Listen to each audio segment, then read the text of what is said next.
قریب سے مروی ہے، انہوں نے فرمایا سالنی عبداللہ بن عباس رضی اللہ عنہما، مجھ سے عبداللہ بن عباس رضی اللہ عنہما نے پوچھا، ثم ذکر الہلال، انہوں نے چاند کا تذکرہ کیا، فقال، تو فرمایا متی رأیتم، تم نے کب دیکھا؟ فقلت، میں نے کہا رأیتہ لیلۃ الجمعہ، جمعہ کی رات میں ہم نے دیکھا تھا، ورآہ الناس، لوگوں نے بھی دیکھا تھا، فصاموا، لوگوں نے روزہ رکھا، وصام معاویہ، اور حضرت معاویہ رضی اللہ عنہ نے بھی روزہ رکھا۔ قال، کیا ہوا؟ کیا 45 کا ہے بھائی؟ چلتے رہیے۔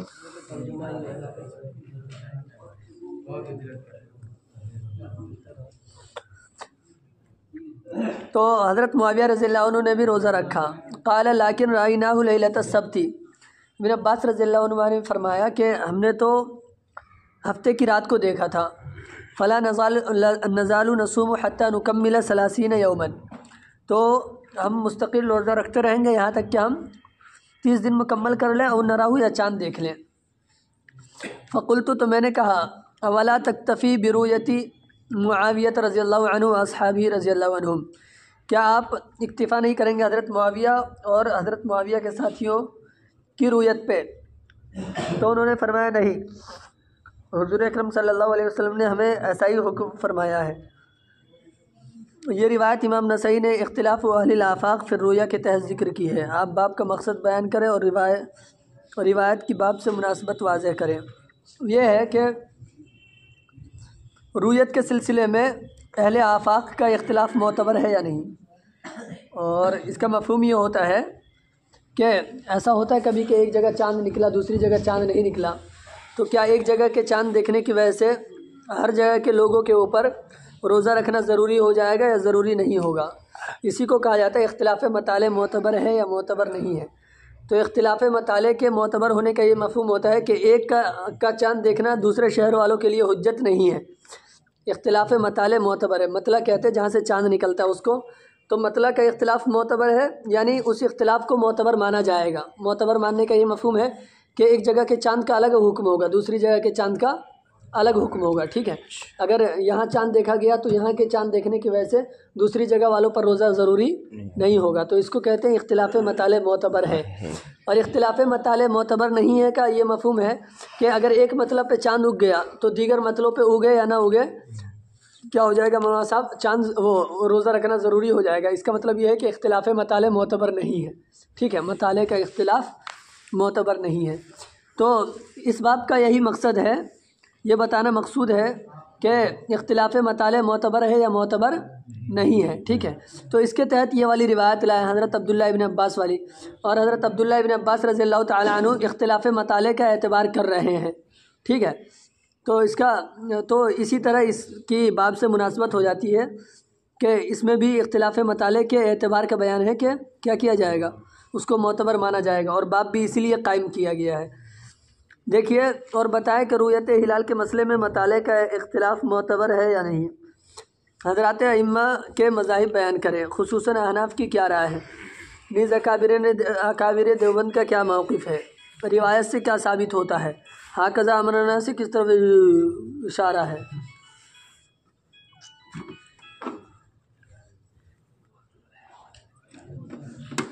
تو دیکھیے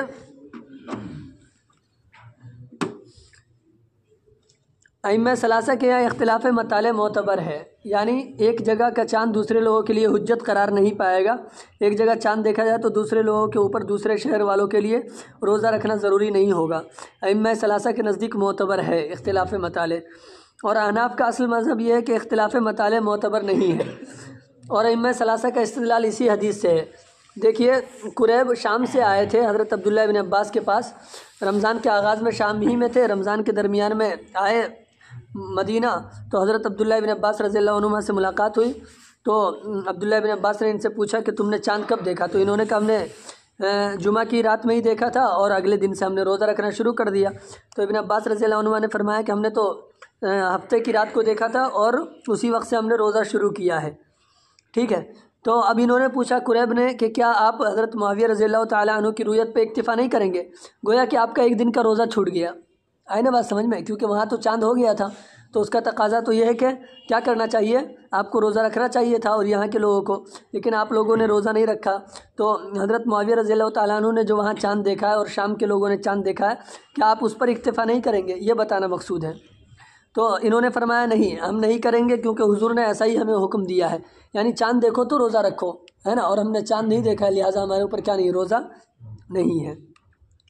تو اس روایت سے یہی سمجھ میں آتا ہے، جبکہ احناف کا جو اصل مسلک ہے وہ یہ ہے کہ اختلاف مطالع معتبر نہیں ہے، یعنی ایک جگہ اگر دیکھ لیا گیا چاند تو ہر شہر کے لوگوں کے اوپر کیا ہو جائے گا مولانا صاحب، اس کے مطابق عمل کرنا ضروری ہو جائے گا، اور سارے کے سارے لوگ کیا رکھیں گے، روزہ رکھیں گے۔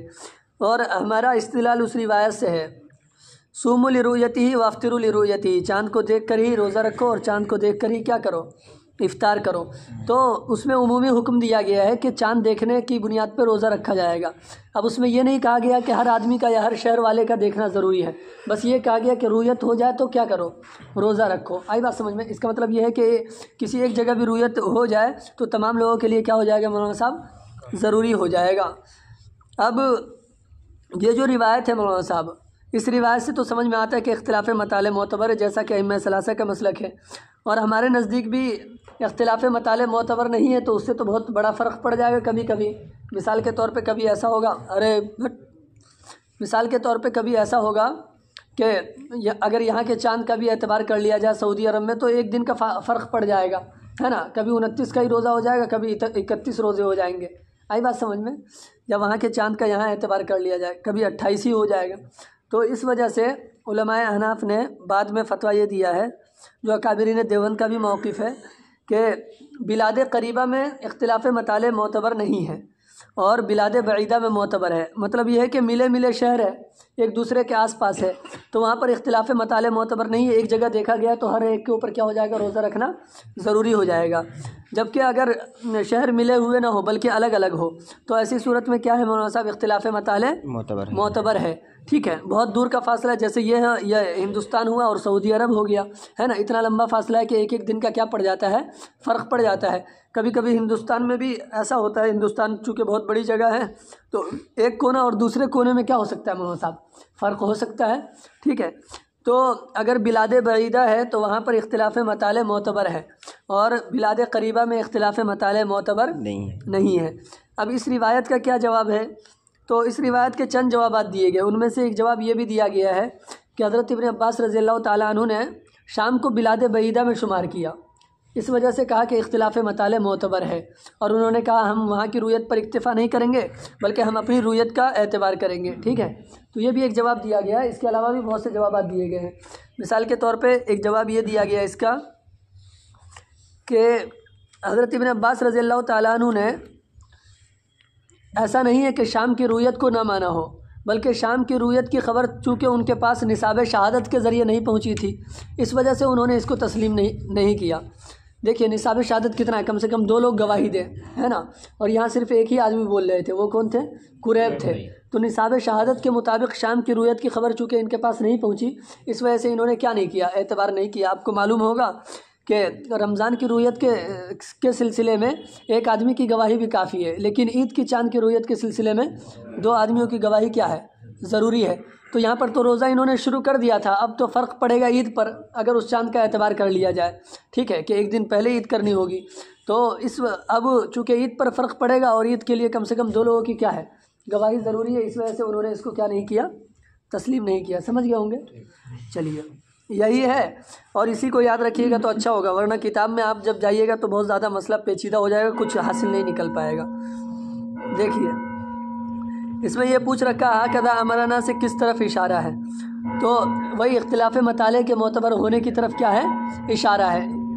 ائمہ ثلاثہ نے اس کا یہی مفہوم بیان کیا ہے، لیکن احناف نے چونکہ اس روایت میں تعویل کی ہے، اس لیے احناف نے اس کا یہ مفہوم بیان کیا ہے کہ ہکذا امرنا کا یہ مفہوم ہے کہ ہمیں یہ حکم دیا گیا ہے کہ ہم عید کے چاند کے سلسلے میں ایک آدمی کی گواہی کیا نہ کرے، قبول نہ کرے۔ یہ تعویل چونکہ کی ہے، اسی وجہ سے ہکذا امرنا کا بھی یہی مفہوم متعین کیا احناف نے۔ چلیے، عن علی بن ابی طالب رضی اللہ عنہ عن رسول اللہ صلی اللہ علیہ وسلم قال ان اللہ تبارک و تعالی یقول الصوم لی وانا اجزی بہ، اللہ تبارک و تعالی فرماتے ہیں کہ روزہ میرے لیے ہے اور میں ہی اس کا بدلہ دوں گا۔ وَلِلصَّائِمِ فرحتان، اور روزے دار کو دو خوشیاں ملتی ہے، حین یفطر وحین یلقا ربہ، ایک تو افطار کے وقت اور ایک اللہ تبارک و تعالیٰ سے ملاقات کے وقت. سمجھ گئے؟ مطلب تحریر کریں. مطلب یہی ہے، مطلب تو ابھی اسو ملی کا بتائیں گے ہی ہم، لیکن وَلِلصَّائِمِ فرحتان کا مطلب سمجھ لیجئے. یہاں کہا گیا کہ روزے دار کو دو خوشیاں حاصل ہوتی ہیں، ایک افطار کے وقت. تو افطار کے وقت کی خوشی کھانے پینے کی وجہ سے نہیں طلبہ کی طرح، بلکہ اس وجہ سے کہ روزہ مکمل ذمہ داری کے ساتھ ادا ہو گیا، اور ہم نے کوئی بھی وہ روزے کے خلاف اور شرعی منہی عنہ کا ہم نے کیا نہیں کیا، ارتکاب نہیں کیا. یعنی کسی ایسی چیز کا ہم نے ارتکاب نہیں کیا جو روزے کے کیا ہو، مخالف ہو، روزے کو توڑ دے یا روزے کو کیا کر دے، فاسد کر دے. سمجھ میں آئی بات؟ تو اس وقت خوشی محسوس ہوتی ہے کہ ہم ایک شرعی عہدے سے اور ایک شرعی ذمے سے کیا ہو گیا مولانا صاحب، سبکدوش ہو گیا، اور اچھی طریقے پر وہ چیز ہمارے ذمے سے کیا ہو گئی، ادا ہو گئی. ایک تو یہ ہے. اور ایک جب اللہ تبارک و تعالیٰ سے ملے گا، اس کی تعویل علماء نے کی ہے کہ حین یلقا ربہ سے مراد ہے حین یلقا ثواب ربہ، جب اللہ تبارک و تعالیٰ کے دیے گئے ثواب سے ملے گا، ہے نا. یعنی مفہوم یہ ہے کہ جب اسے اس روزے پر ثواب دیا جائے گا تو اس وقت خوشی ہوگی کہ ہم نے دنیا میں روزہ رکھا تھا. اس کے اوپر کیا ہوگی مولانا صاحب؟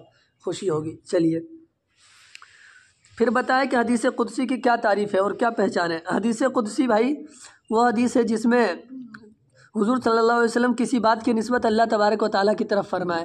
ٹھیک ہے، یا تو مکمل حدیث میں ہی ساری کی ساری باتوں کی نسبت اللہ کی طرف ہو، یا اس کے کسی ایک جز کی نسبت کیا ہو مولانا صاحب، اللہ کی طرف ہو، اس کو بھی حدیث قدسی کہا جاتا ہے.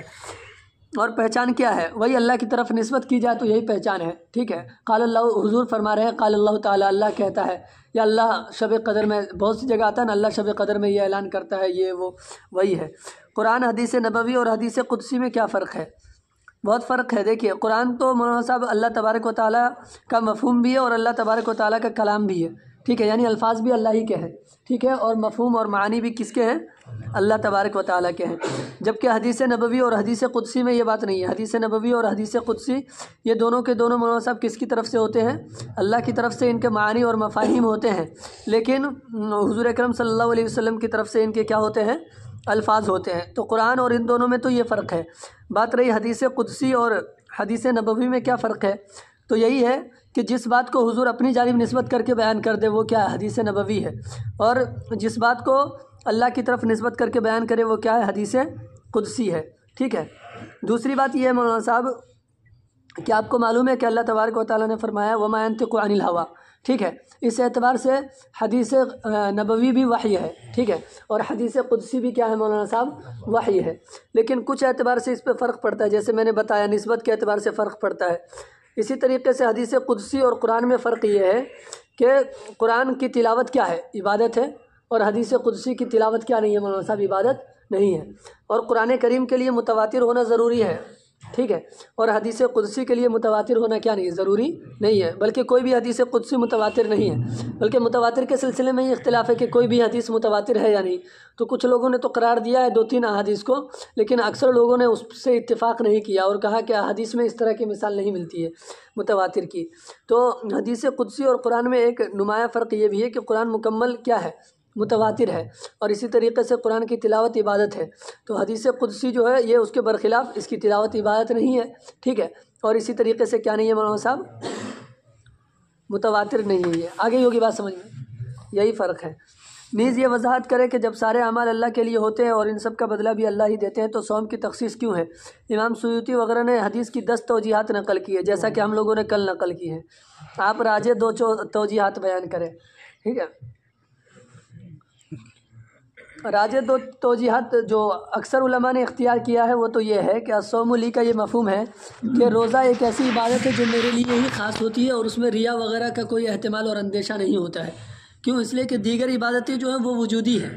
وجودی کا مطلب یہ ہے اس میں ظاہری وہ اعضاء و جوارح سے اعمال اور حرکات وغیرہ کا کیا ہوتا ہے؟ صدور ہوتا ہے. تو دوسرے لوگ اسے دیکھتے ہیں، تو کبھی کبھی حاجی جی کو دکھانے کے لیے، کبھی گاؤں والی کو دکھانے کے لیے، ہے نا، کیا کرتے ہیں مولانا صاحب؟ اچھے سے نماز پڑھتے ہیں خشوع خضوع کے ساتھ. ٹھیک ہے، اور دعا بھی مانگتے ہیں دیر تک کے، تاکہ گاؤں والی کو لگے کہ ہمارے لیے بھی کیا کر رہا ہے؟ دعا کر رہا ہے. آئی بات سمجھ میں؟ تو یہ ہے مولانا صاحب. تو جیسے نماز ہے اور بھی دیگر عبادتیں جو بھی ہو، طواف ہو، حج ہو، عمرہ ہو، یہ ہو وہ ہو، مال کا خرچ کرنا ہو، جہاد میں نکلنا ہو، یہ ساری کی ساری چیزیں ایسی ہیں. جبکہ روزہ ایک ایسی عبادت ہے مولانا صاحب جو کہ آدمی ہے. ٹھیک ہے، یعنی اس میں کیا کرنا ہے، چند چیزوں سے بچنا ہے. اس میں ظاہری اعضاء و جوارح سے کیا نہیں ہوتے ہیں، حرکات اور افعال کا کیا نہیں ہوتا ہے مولانا صاحب، صدور نہیں ہوتا ہے. تو اس میں ریا کا احتمال نہیں ہے. آگے ہوگی بات سمجھ میں. تو اس وجہ سے اس میں خلوص پایا جاتا ہے دیگر عبادتوں کے مقابلے میں. اب اگر کوئی آدمی اس میں ریا کرنا بھی چاہے کہ دوسرے لوگوں کو تو کہے بھائی کہ ہم روزے سے ہیں، اور کونے میں جا کر کے چپکے میں میرے ایک سیٹا کمرے میں آئے اور کمبل کے اندر گھس کے کھا لے، آئی بات سمجھ میں، تو اس کا روزہ ہی نہیں ہوگا. کیونکہ دیگر عبادتوں میں آدمی کام لیتا ہے ریا سے تو اس کی عبادت ہو جاتی ہے، اگرچہ گناہ کا کام کیا اس نے، لیکن یہاں پر اگر ریا کاری کرے گا تو اس کا روزہ ہی نہیں ہوگا، باہر جا کر کے کھا لے گا اگر. تو آئی نا بات سمجھ میں. چلیے، ایک توجہ ہو گئی. اور دوسری توجہ یہ بیان کی گئی ہے اس کی کہ الصوم لی کا یہ مفہوم ہے کہ روزہ میرے نزدیک سب سے زیادہ محبوب ہے. ٹھیک ہے، اور اس کی وجہ یہ ہے کہ اس کی کوئی نظیر نہیں ہے، روزے کی کوئی نظیر نہیں ہے. ایک حدیث میں بھی یہ توجہ وارد ہوئی ہے کہ حضور اکرم صلی اللہ علیہ وسلم نے فرمایا فَإِنَّهُ لَا مِثْلَ لَهُ، شاید وہ نسائی میں آئی ہے یا پتہ نہیں. تو اس میں یہ ہے کہ حضور نے فرمایا کہ روزہ اللہ کو بہت زیادہ محبوب ہے. اس کی وجہ کیا ہے؟ اس لیے کہ اس کی کوئی نظیر نہیں ہے. ٹھیک ہے، تو الصوم لی کا ایسی صورت میں یہ مفہوم ہوگا الصوم اقرب لی، تمام عبادتوں میں سب سے زیادہ قریب میرے کون ہے مولانا صاحب؟ روزہ ہے. کیوں؟ اس لیے کہ اس میں قربانیاں بہت ہیں، طرح طرح کی قربانیاں ہیں، ہے نا. دیکھیے انسان کی سب سے بڑی جو ضرورت ہے، ایک تو پیٹ ہے نا، اور دوسری بات کھیت ہے، حرث لکم. آئی بات سمجھ میں؟ ہاں، اور ان دونوں کیا کہتے ہیں ضرورتوں سے انسان کیا رہتا ہے مولانا صاحب؟ اس میں بچا رہتا ہے صرف اللہ کے لیے. ٹھیک ہے، تو اس وجہ سے اللہ کے لیے قربانی دیتا ہے چونکہ، تو اللہ تبارک و تعالیٰ اس کو کیا کر لیتے ہیں؟ قریب کر لیتے ہیں. تو ایسی صورت میں الصوم لی کا مفہوم ہوگا عبادتوں میں سب سے زیادہ قریب اور مقدم میرے نزدیک کیا ہے مولانا صاحب؟ روزہ ہے. اور ہاں یہ ایک توجہ کی گئی ہے. اس کے علاوہ بھی بہت ساری توجیحات کی گئی ہے، بہت سی کتابوں میں لکھی ہوئی ہے، جیسے تنظیم الاشتات وغیرہ میں ہے، آپ پڑھ سکتے ہیں وہاں. دیکھیے ان نبی صلی اللہ علیہ وسلم قال لرجل علیک بصیام 13 و 14 و 15، تمہارے اوپر وہ 3 دن کے روزے ہیں. ٹھیک ہے، 13 کے، 14 کے اور 15 کے. ابو عبد الرحمن کہتے ہیں یہ غلطی ہے، لیس من حدیث بیان، یہ بیان کی حدیث نہیں ہے بلکہ تقریر کی حدیث ہے. ولعل سفیان قال حدثنا اسنان، ہو سکتا ہے کہ سفیان نے اسنان کہا ہو، حدثنا اسنان کہا ہو تو الف گر گیا تو بیان ہو گیا. وہ اعراب لگا کر ترجمہ کرے اور مطلب لکھے. مطلب یہی ہے مولانا صاحب کہ حضور نے فرمایا ہے کہ 3 دن کے روزے رکھنے چاہیے. یہ 3 دن ایام 20 کہلاتے ہیں، 13، 14 اور 15. ان کو ایام 20 اس لیے کہا جاتا ہے کیونکہ ان کی راتیں بہت روشن ہوا کرتی ہیں، چاندنی راتیں ہوا کرتی ہیں. ٹھیک ہے، تو یہی ہے. اور اس میں یہ ہے کہ ایام 20 کا روزہ سب سے پہلے کس نے رکھا تھا؟ حضرت آدم علیہ السلام نے رکھا تھا. کس کے لیے مولانا صاحب؟ اپنے گناہوں کی معافی کے لیے. اور پھر اس کے بعد ان کے گناہ معاف کر دیے گئے تھے، ان سے جو لغزش ہوئی تھی. تو اسی کو یہاں پر بیان کیا گیا ہے کہ 3 دن کے روزے رکھنے چاہیے. ایک حدیث میں یہ بھی آیا ہے کہ آدمی اگر ان 3 دن کے روزے رکھتا ہے، یعنی 13، 14، 15 کے، ایام 20 کے، تو اس کو پورے سال کے روزے کا ثواب ملتا ہے. کیونکہ کیا ہے وہ من جاء بالحسنۃ فلہ عشر امثالھا. ٹھیک ہے، اب 3 دن کا رکھ رہا ہے تو 30 دن کا ہو گیا یا نہیں ہو گیا؟ چلیے، اب یہ ہے کہ بتایا کہ ایام 20 کون ہے، یہاں جو لکھا ہوا ہے وہی ہے. اور وہ ایک مہینے میں 3 دن کے نفلی روزے کی تعین میں مختلف اقوال ہے، چند ذکر کرے. دیکھیے اکثر روایتوں میں تو یہی ایام 20 کا تذکرہ آیا، 13، 14، 15 کا. ٹھیک ہے، اور بعض روایتوں میں آیا ہے کہ وہ مہینے کے شروع میں 3 روزوں کا تذکرہ ہے. آئی بات سمجھ میں؟ اور بعض روایتوں میں 1 کا، 11 کا اور 21 کا تذکرہ ہے. اور بعض روایتوں میں یہ ہے کہ پیر کو رکھنا ہے، پھر آگے 2 جمعرات کو رکھنا ہے، مہینے کی پہلی پیر کو، پھر اس کے بعد 2 جمعرات کو، آنے والے 2 جمعرات کو. اور بعض روایتوں میں نہیں بلکہ مہینے کی پہلی جمعرات کو، اس کے بعد آنے والے 2 پیر کو. آگے بات سمجھ میں؟ تو اس 10-12 روایتیں اس طرح کی، اس میں مختلف الفاظ آئے ہیں. تو 2 تو یہی یاد رکھیے، آسان یاد رکھیے، اچھا رہے گا. کیا مولانا صاحب؟ کہ پیر کے دن، بقیہ 2 جمعرات کے دن. ٹھیک ہے، 2 جمعرات کو اس کے بعد، اور ایک کیا ہے پہلی جمعرات کو، پھر اس کے بعد بقیہ 2 پیر کو، اور پھر اس کے بعد ایام 20 تو ہے. چلیے، ایام 20 کون ہے معلوم ہے، اور ان کے روزوں کی فضیلت کیوں ہے؟ وہی مختلف باتیں بتائی گئی ہے. ایک بات یہ بتائی گئی ہے کہ ان کی راتیں چونکہ روشن ہوتی ہے نا، اس لیے اللہ تبارک و تعالیٰ نے حکم دیا ہے کہ دن کو بھی روزوں کے ذریعے کیا کیا جائے مولانا صاحب؟ روشن کیا جائے. آئی نا بات سمجھ میں؟ یعنی اپنے آپ کو انسان روشن کرے، اپنی وہ خواہشات کی کیا دے کر کے؟ قربانی دے کر کے. آئی بات سمجھ میں؟ تو یہ ایک حکمت بیان کی گئی ہے۔ چلیے، اور امام نسائی رحمۃ اللہ علیہ ھذا خطأ سے کس چیز کی وضاحت کر رہے ہیں؟ ھذا خطأ سے یہ بتا رہے ہیں، دیکھیے سند میں کیا آیا، عن سفیان عن بیان ابن بشر آیا ہے، بیان ابن بشر بھی پڑھ سکتے، بیان ابن بشر بھی پڑھ سکتے ہیں۔ دیکھیے تو اس میں آیا ہے بیان ابن بشر، اس میں یہ ہے کہ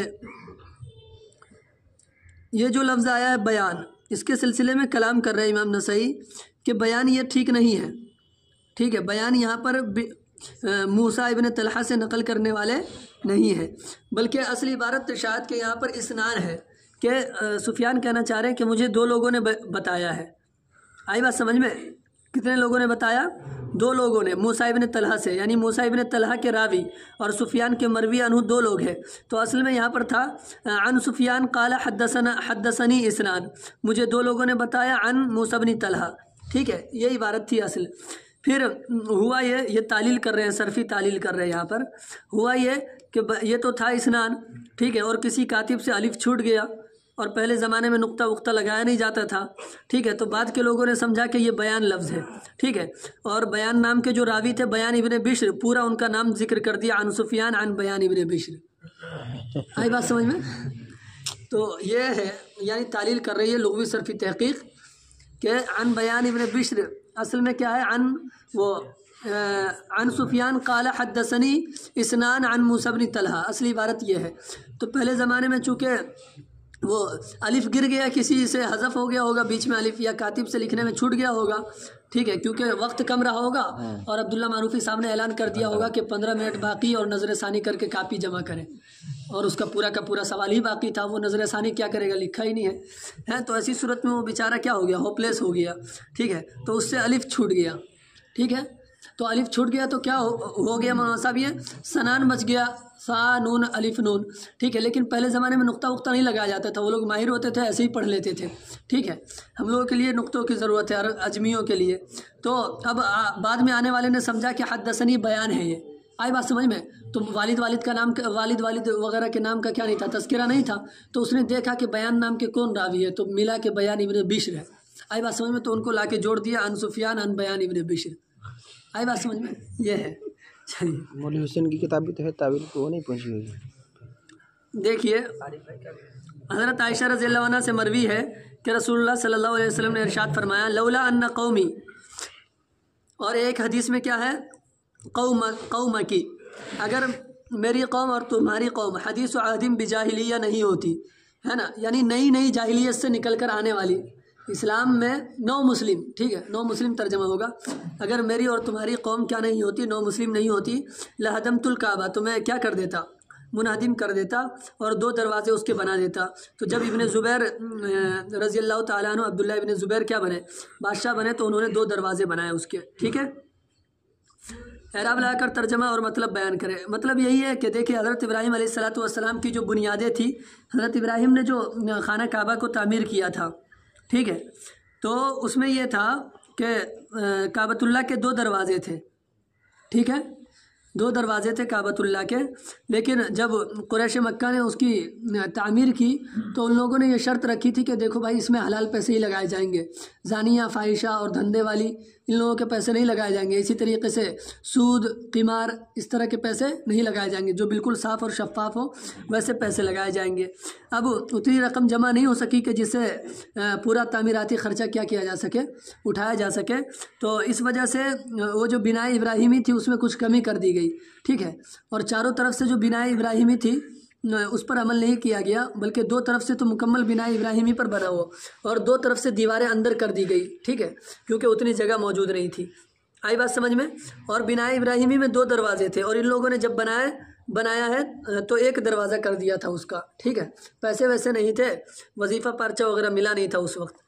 چلیے آگے یہ ہے مولانا صاحب، تو حضور یہ فرما رہے ہیں کہ اگر یہ لوگ 9 مسلم نہ ہوتے تو میں خانہ کعبہ کو منہدم کر کے کیا کر دیتا، بنائے ابراہیمی کے مطابق بنا دیتا، کیونکہ اس وقت مال وغیرہ کی بھی فراوانی تھی اور یہ سب کچھ کرنا ممکن تھا، لیکن حضور نے اس لیے نہیں کیا کیونکہ 9 مسلم ہیں، اور اگر خانہ کعبہ کو ہم توڑیں گے تو یہ فتنے میں مبتلا ہو جائیں گے، کہ پہلے تو انہوں نے ہمیں لالچ والچ دی اور پہلے ہمیں مسلمان بنا لیا کہ ہم ملت حنفیہ پہ چلنے والے ہیں، حنیفیہ پہ، اور ابراہیم کی ملت کی پیروی کرنے والے ہیں، اور ابراہیم نے جو اصل دین لے کر کے آئے تھے اسی کو زندہ کرنے والے ہیں، اور یہ کیا کر رہے ہیں کہ یہ ابراہیمی وہ جو ہے کعبہ ہے اسی کو کیا کر رہے ہیں، توڑ رہے ہیں۔ اس کا مطلب یہ اپنے دعوے میں سچے نہیں ہیں۔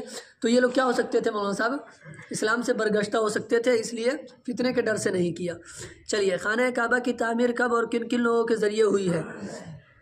وہی خانہ کعبہ کی تعمیر ہوئی ہے، سب سے پہلے ملائکہ نے کی ہے خانہ کعبہ کی تعمیر بھی اور بیت المقدس کی تعمیر بھی، ٹھیک ہے۔ پہلے خانہ کعبہ کی ہوئی تھی اور پھر 40 سال تقریباً اس کے بعد بیت المقدس کی تعمیر ہوئی تھی، اور پھر اس کے بعد دوسری تعمیر حضرت آدم علیہ السلام نے کی ہے، تیسری تعمیر حضرت آدم کی اولاد نے کی ہے۔ بعض لوگوں نے کہا ہے کہ حضرت آدم اور اولاد نے مل کر کے ایک ہی تعمیر کی تھی، اور بعض لوگوں نے کہا نہیں، دونوں کی تعمیرات کیا ہے، الگ الگ ہے۔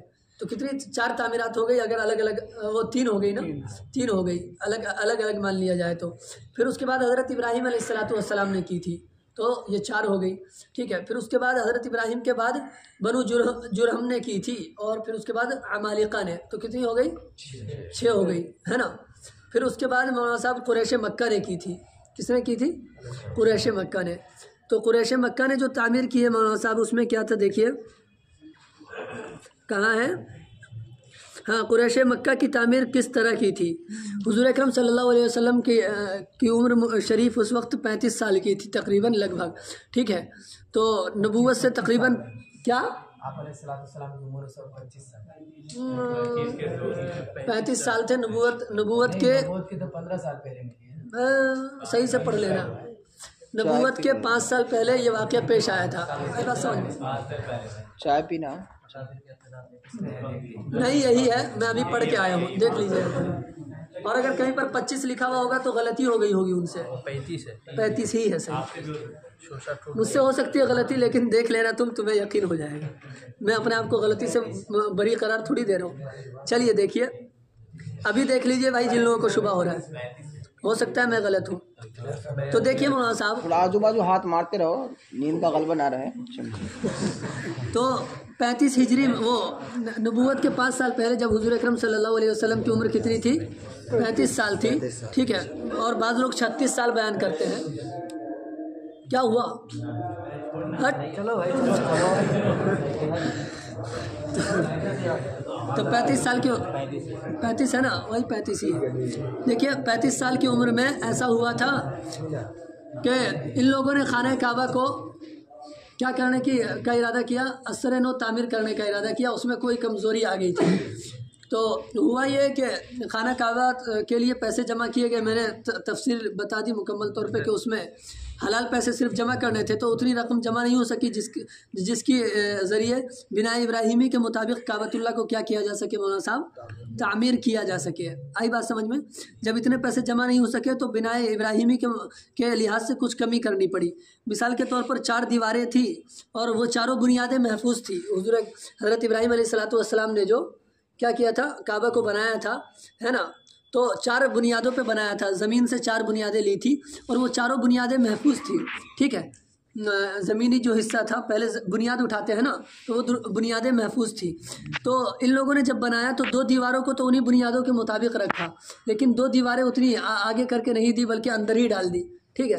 کیوں؟ اس لیے کہ اتنے پیسے نہیں تھے، لمبی دیوار چاہیے تھی اس کے لیے، تو 2 دیواروں کو تو مکمل اپنی حالت پر باقی رکھا، اور بنا ابراہیمی کی جو بنیاد تھی اسی کے اوپر وہ 2 دیواریں قائم کی، ہے نا، اور بقیہ 2 دیواروں کو، 2 طرف کی دیواروں کو کیا کر دیا؟ اندر کر دیا تھوڑا سا، ٹھیک ہے۔ اور انہی کو رکن شامی اور رکن عراقی کہا جاتا ہے، اور ان دونوں کا استلام بھی نہیں کیا جاتا ہے، اور استلام نہ کرنے کی وجہ یہی ہے کیا کہ وہ دونوں بنا ابراہیمی کے مطابق نہیں ہے، ٹھیک ہے۔ اور جو رکن اسود ہے اور رکن یمانی ہے، یعنی جس میں حجر اسود نصب ہے، اور اسی طریقے سے یمن کے طرف جو کیا ہے رکن ہے، ان دونوں کا استلام کیا جاتا ہے، کیونکہ یہ دونوں کس کے مطابق ہے؟ بنا ابراہیمی کے مطابق ہے۔ آ گئی ہوگی بات سمجھ میں؟ چلیے، تو دوسری بات یہ ہے کہ بیت اللہ شریف کے 2 دروازے تھے، انہوں نے ایک دروازہ کر دیا تھا اور اس دروازے کو اوپر کر دیا تھا۔ بیت اللہ شریف کے 2 دروازے تھے، ایک مشرقی جانب میں اور ایک مغربی جانب میں، تو ایک دروازے کو باقی رکھا اور دوسرے دروازے کو کیا کر دیا تھا انہوں نے؟ ختم کر دیا تھا۔ اور ہاں، یہی پوری کی پوری بات ہے۔ اور آپ کو معلوم ہے حتیم والا جو حصہ ہے وہ اندر کر دیا تھا ان لوگوں نے، ہے نا، اور حتیم کے پاس